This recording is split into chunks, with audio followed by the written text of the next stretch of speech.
When examining history, one pattern becomes glaringly obvious. Economic depressions are often rooted in debt and liquidity crises.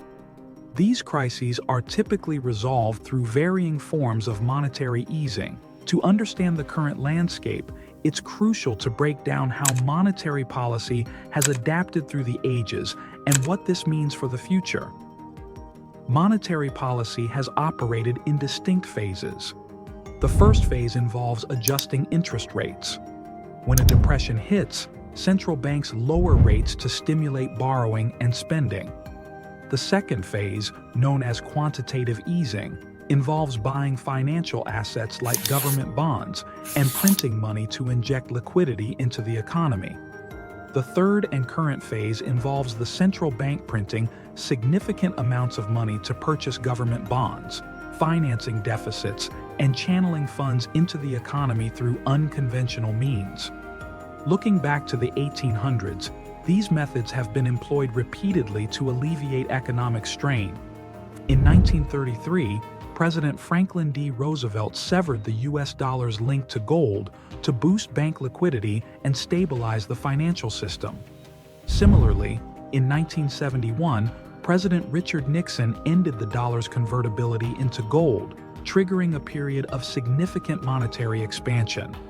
Fast forward to 2012, and Mario Draghi, then president of the European Central Bank, made similar moves to address the Eurozone crisis.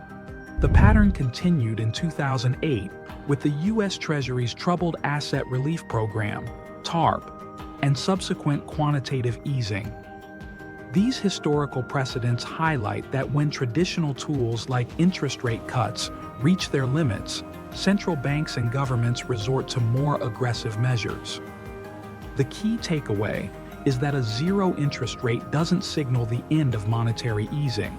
Instead, it's a prelude to further unconventional strategies, including extensive money printing and asset purchases. In 1971, after Nixon's policy shift, real stock prices initially dropped as inflation surged. In the current economic environment, many investors mistakenly believe that cash is the safest asset. This mindset is flawed. While cash might seem secure, it can become a risky investment during periods of high inflation and monetary expansion. The old notion of cash as a safe haven is increasingly outdated. Central banks have set interest rates at historically low levels, influencing returns across various asset classes. Central banks have been flooding the system with money to stimulate growth, which has pushed asset prices up, but the returns have not kept pace. The situation is compounded by the massive amounts of debt and liabilities facing economies worldwide. Pension obligations, healthcare costs, and insurance liabilities are soaring, creating a need for higher returns. However, with the central bank's efforts to stimulate the economy, the increased liquidity has driven up asset prices to levels where expected returns are low.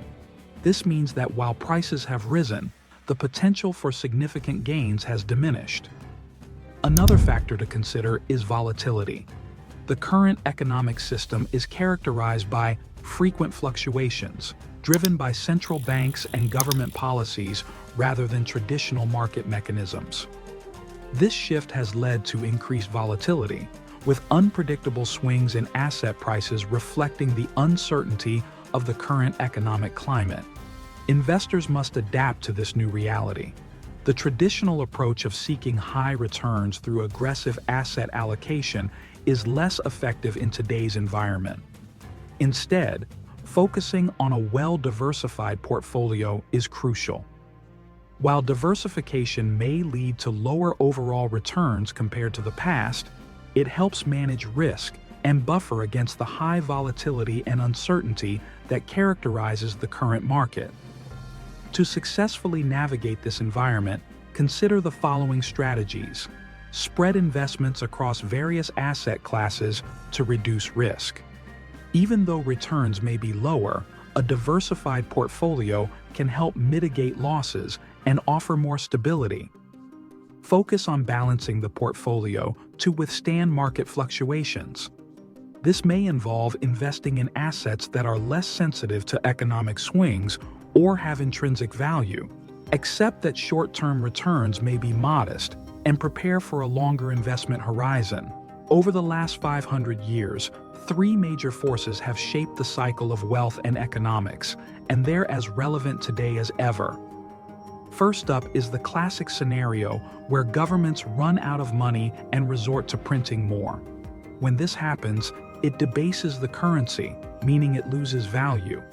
We've seen unprecedented increases in debt and money creation, particularly in the world's leading reserve currency, the US dollar. And it's not just the dollar. Even the yen has felt the heat. The social upheaval and political polarization we're experiencing now are among the most intense since the early 20th century.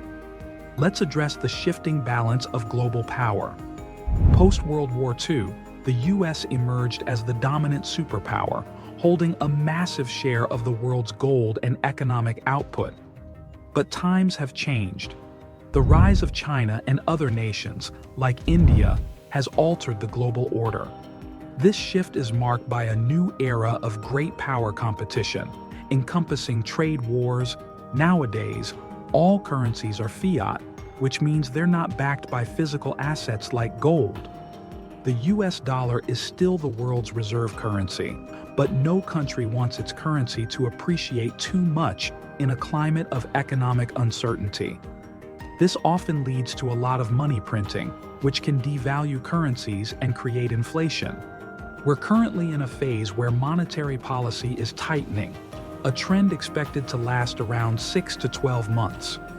This tightening will likely cause some short-term market weakness and economic slowdown, followed by a new round of monetary easing. During these tightening phases, interest rates won't typically be high enough to fully offset inflation, making inflation hedge assets like gold and certain cryptocurrencies a better bet. Let's talk currencies. While we usually compare them against each other, they all face similar challenges. Non-fiat currencies like gold and digital currencies are gaining more attention. Gold, despite being a dead asset with low returns, shines in times of high debt and inflation. It's a valuable store of wealth because, unlike equities, it isn't dependent on someone else's productivity or innovation. Gold isn't without its downsides, though. It's a relatively small market compared to other assets. Gold holds its value well and can be a significant part of your portfolio, perhaps around 15%, but it shouldn't dominate your investments. Cryptocurrencies have made a splash over the past decade. Bitcoin, for instance, has proven its resilience and security. It's been around for 11 years without a major hack, which is impressive. However, the total value of Bitcoin is still less than that of Microsoft, and the gold market is about 5 times bigger when excluding central bank reserves and jewelry. While cryptocurrencies offer exciting possibilities, they aren't likely to be held as central bank reserves anytime soon, but they do offer a modern twist on diversifying assets. In summary, effective diversification involves a mix of asset classes and geographical exposure. While gold remains a solid choice for hedging against inflation and economic turmoil, cryptocurrencies offer a modern alternative but come with their own risks. Investing in countries with robust educational systems and manageable debt levels like India could also be a smart move. Thanks for watching. Please like the video, subscribe, and share your thoughts in the comment section.